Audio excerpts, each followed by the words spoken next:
Please remember that all the opinions in the show are those of the host and should only be taken as food for thought. We're in no way telling you to do anything. Everything is kept anonymous for the safety of the listeners and no information is shared to anyone else. If you are easily offended by people's opinions or views, then thank you for making it this far, but this is not the podcast for you, so see you later. And please enjoy the rest of the show.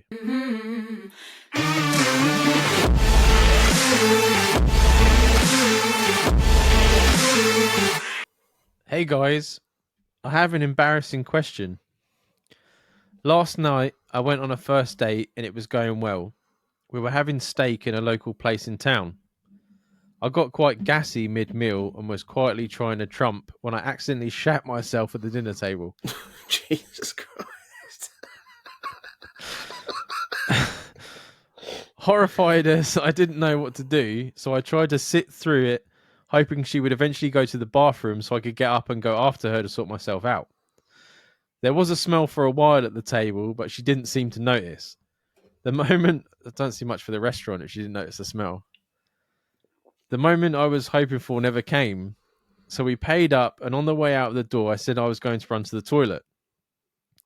When I was in the bathroom, I realised the mess I was in and panicked. I texted her from inside the bathroom saying that she might as well leave without me. She replied, "Weird. Okay then, but why?" I got a member of staff to come and help, and the guy wrapped a tablecloth around me as he helped me out the back door. I left her there, guys. The embarrassment took over and I had no idea what else to do. She was sitting waiting when I passed in the car about 30 minutes after that. I felt guilty, and how can I explain to her without looking like a disgusting human? I texted her today to apologise, and she messaged me back saying she's not interested as she feels used. Could a first date do much worse? No. I tell you what, this would have been a good in the last episode because I really hope you tipped that guy.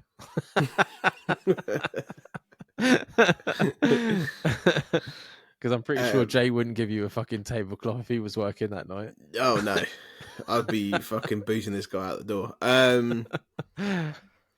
Mate, it couldn't have gone much worse than that. I think you saved the guy that helped you out that restaurant, saved you a lot of embarrassment, and I think making up to the girl, I don't know how you'd explain it. You'd have to tell her some way to the truth if you were going to try to, but if I was you, I would just accept it as a loss and move on. Yeah, I think every lie you have to be a little bit of truth. It's easier to remember it. So yeah, if it was me, I'd be like, I hadn't been feeling well that day, and as we got up to leave, I had to run to the toilet, and I didn't want you to wait, so it wasn't how long I was going to be in there. Yeah. But I mean, why was she still sitting there? Half an hour later, she still sat there. Probably problems with Ubers, could be anything. If an Uber's not arriving. I just think, that's really strange for her just to stay there. Yeah, that's a really bad situation. I mean... Well, she maybe was waiting for a lift, but was expecting to go with the guy, so she had to, call someone in. Maybe. I don't know about feeling used. I mean, you had a meal and stuff like that. It's not like you slept with her or anything like that. That's a very... No, I think that's a bit of drama on her point, to be fair, because... If this guy slept with her and then fucked off to the toilet and never come back, then yeah. Or was using her in some kind of way to, I don't know, how could she feel used when they had a meal straight out and paid up and it was all done and dusted? Yeah. If anything, a lot of people end dates at the end of the meal. I mean, obviously, she might have felt like it was going really well. That's how she's dealing with a rejection, maybe. Yeah. Not that you did reject her. You were just like, just, head out. I've been close to this man. I wouldn't feel... It is embarrassing, but I come from a guy that's had a lot of stomach problems. At the end of the day, you just got to fucking deal with it. It's never nice, man. Times. It's never nice. I've been in restaurants.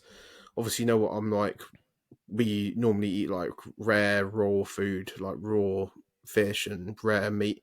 Rare meat ruins me. So as soon as I've had it, I know I'm going to be in trouble. Yeah. But I don't express that to Charlotte. But for it to actually happen at the table, I would be mortified. Yeah. And Oh yeah. this guy done well to get through the meal because I do not know what I would have done. No. I don't know if I would have dealt with it as amicably and as well as this guy dealt with it. So I think he's should they see it as a win rather than anything. I know he's lost the girl in the end, but there's always she the didn't next know. one. Well, what I would have done is I would have put the plate really close to me, brought it really close, and I poured a load of gravy on it, and then I'll turn around and knock the plate into my lap. And then I would sit there for a while, so obviously the gravy seeped between my legs. And I'd be like, oh shit, I've got to go to the toilet now. I've got to fucking clean myself up. Bing bang bosh, you're covered in brown. Who fucking knows? Who knows either way, yeah. It's gravy. Make gravy a real and scene meat. out of it. Yeah, all over your fucking lap. It's all in the seat. You know what I mean? And you're like, oh, I'm so embarrassed. Like, I'm really sorry. Like, I've cleaned myself up, but I've got to leave. And then, win. I've been out for meals and had to go and like evacuate and then come back and carried on eating the meal. Yeah. You know what I mean? It happens when people have got IBS and stuff. Like these things happen. Makes me laugh. Is like, yes, shit isn't attractive, especially when it comes around food and stuff like that. But like people, like women have spent all this time about trying to make periods and that more acceptable to talk about. Nowadays, there's so many people that have stomach problems. It's, you know, I'm pretty sure if you opened your door and the first person you spoke to would have a stomach problem or some sort of stomach issue, and people still are funny about the whole thing. It's like, what are you supposed to do about it? There's all foods, especially now with like all the grains that people want you to eat and all the different supplements and all the different liquids like kombucha and all that sort of stuff, which is like fermented juice. Yeah. Like all of these things affect your stomach. Yeah, of course they would, yeah. And it's got gradually worse over the years because the amount of stuff we take in now where it never used to. I don't know. It's always been I don't know whether it's any different in other countries, but with the English side of people, it's always been like, don't discuss it situation where,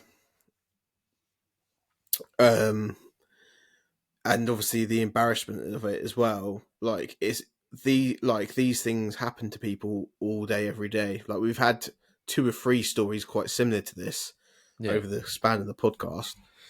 I think putting it all on yourself is not the way to go about it. I think you just need to kind of accept it happened, find ways to avoid what happening again, and just move on from it. I think if you fixate on that, then every time you go for a meal, you're going to be stressing out. Do you know what I mean? Yeah. Oh, hell yeah. And there's a thing that I always live my life by, Jay, and it's never trust a fart.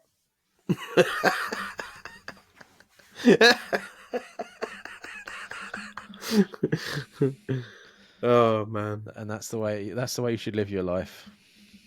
I always say that to Sabina's like, how are you feeling? And I'm like, oh, I'm really gassy. And I'm like, but you never trust a fart. No.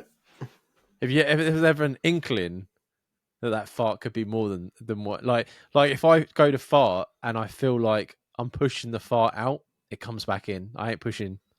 It's either coming out on its own gas or it's staying in there. You know what I mean? It's not fucking happening. But we feel your pain, man. Like me and Jay have both had stomach problems. I'm still having stomach problems. So, and Jay's right. Like, you don't fixate on it because you're just the nerves and anxiety and stuff like that. That'll make it worse. It's going to come back. Yeah. So, just live and learn by the mistake.